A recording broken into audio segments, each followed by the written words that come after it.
Hello and welcome to the Audrain Automobile Museum and our exhibition Rennsport, Porsche's transition from race to road. For this video, Sean and I are at what I think is arguably the heart of this exhibition, the GT3 RS. And we have got quite an assortment of them here in the exhibition. There are no fewer than 5. Right.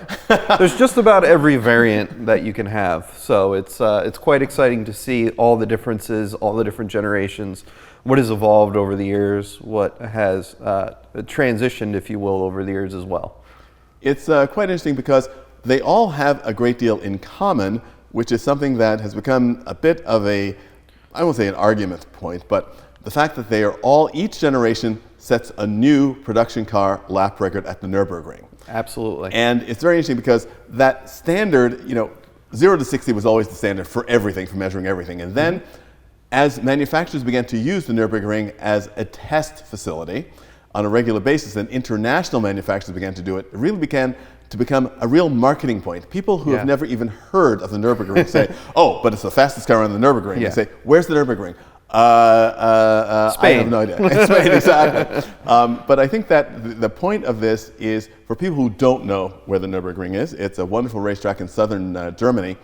And the original track, which is what they do this on, the Nordschleife, is a 14-mile lap. So it's quite an accomplishment to do that in a time that will set a new record, especially for a production car. The track is absolutely brutal and shows every aspect of a car. Long straights, tight turns.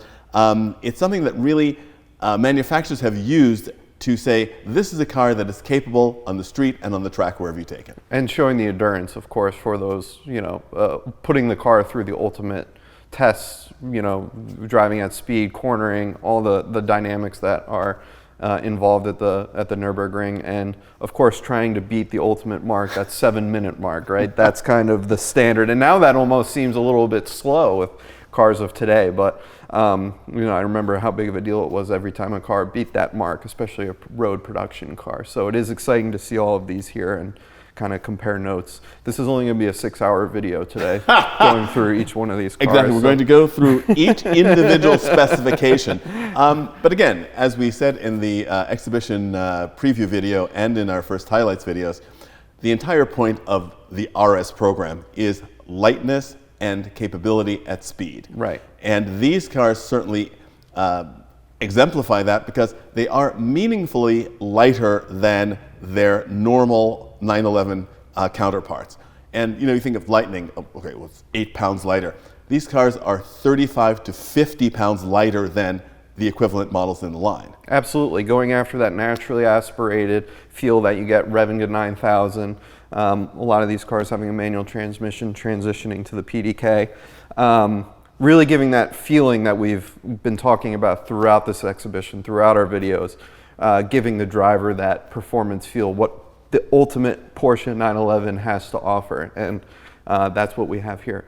And something else that I know is very important to you, it's something that you relate to quite well, is the natural aspiration. Yes. And turbos have become absolutely ubiquitous. Certainly Porsche was responsible for really making the turbo sort of an everyday thing, along with Saab and a lot of other manufacturers. But power comes today most often from turbos. Correct. And so when you can get a naturally aspirated car to give you the highest performance, it does it in a very, very different way. Yeah, that is absolutely correct. High in the rev range.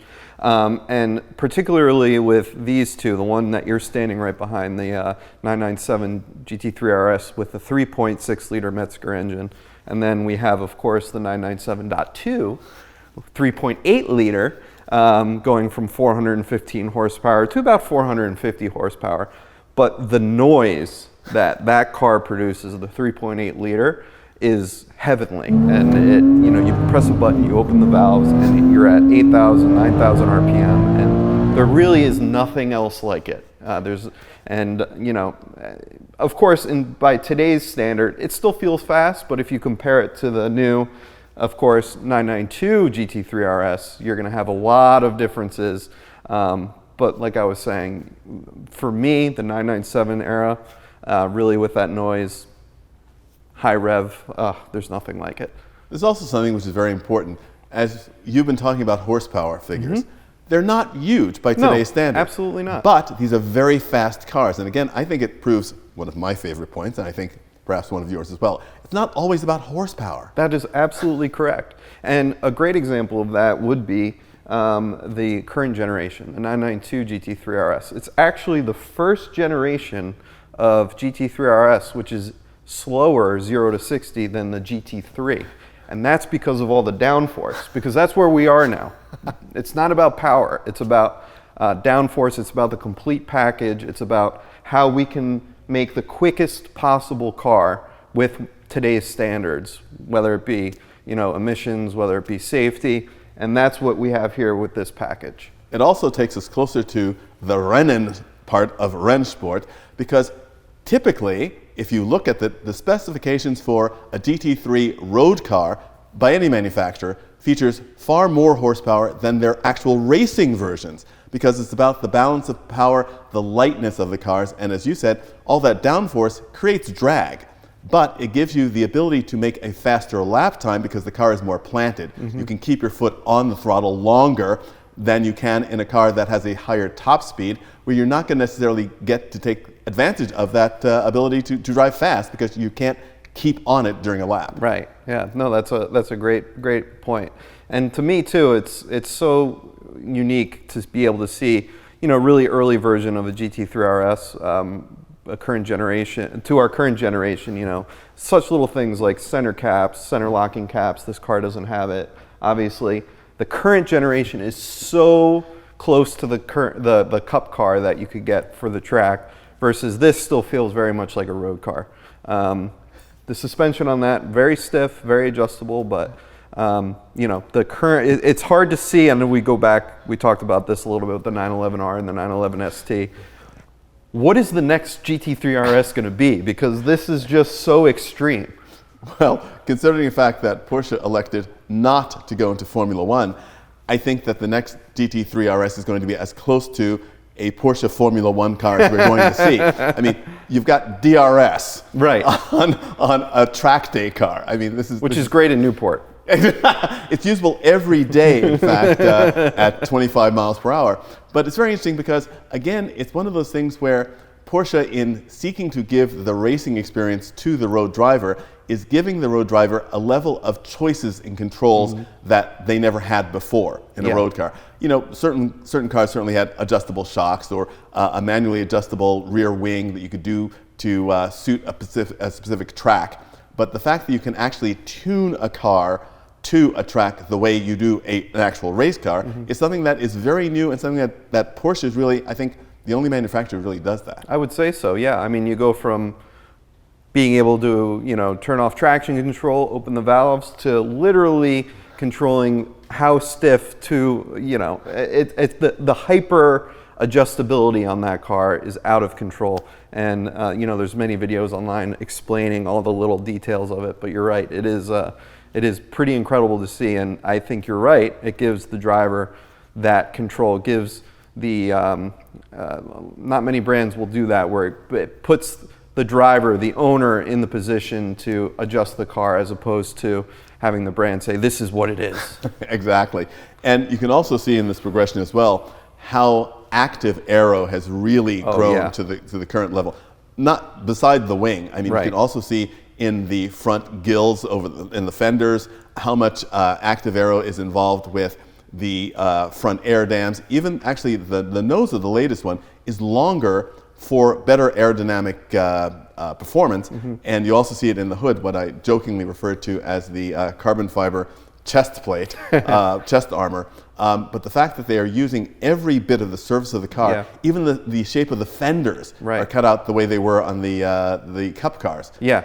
And you don't get a trunk in the new one, because that's all, like you said, front trunk is always your trunk space, and that is utilized for the aero, the radiator. But it's also about what you don't see on the new car. You put that car in a lift, and everything that you see under it for aero, it's quite incredible how far they've gone. And like we said, you're seeing a lot of brands go not as far as horsepower figures, but the complete package, the downforce. And I think that's what we're going to continue to see in the evolution of the car. Now, one of the things that's very interesting to me when I drove that car was, curiously for me, at legal road speeds, it was actually more tractable than some of the earlier cars, in my opinion, which I think was a very interesting thing. I can't imagine what that's like at the limit on a track. I won't find it.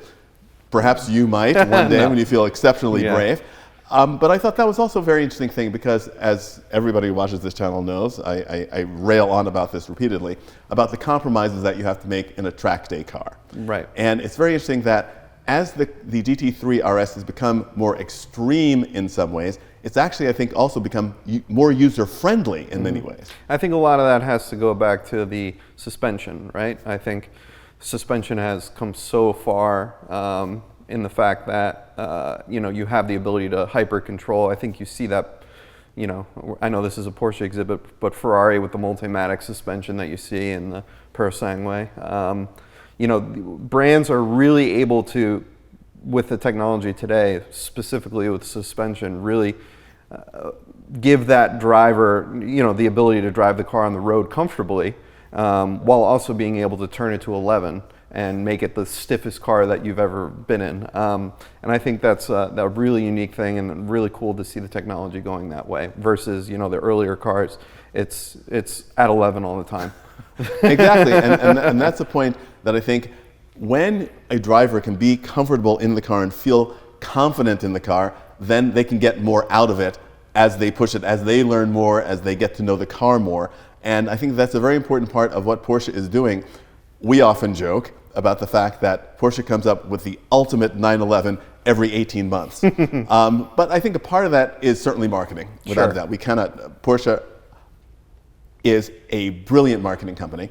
But I think also it's a matter of still taking that idea of what these cars are and fine-tuning it to make it more capable on the track and more user-friendly at the same time, and that's an evolution. Yeah, and the heritage remains. The easiest way to make these cars faster, move the engine, right? But we're not going to do that. That's not what the 911 is, and I think that's why there's so many Porsche enthusiasts, is because they're getting the most of the package and they're continuing the heritage of the 911, which obviously stands and speaks for itself. Well, I'm not going to ask you the question which I asked all dyed-in-the-wool Porsche enthusiasts about the nomenclature of the models and why Porsche seems to be going backwards. Eventually we'll get back to 901, apparently. But you did give a wonderful segue into what will be our next highlights video, and it all is about moving the engine. Sean, thank you very much for this very brief overview of the GT3 RS, and we'd like to welcome you here to the gallery on Bellevue Avenue to Rennsport, Porsche's transition from race to road, presented by Porsche of Warwick, which runs until November 9th, 2025. You'll see these GT3 RSs and a lot more. Thanks for joining us.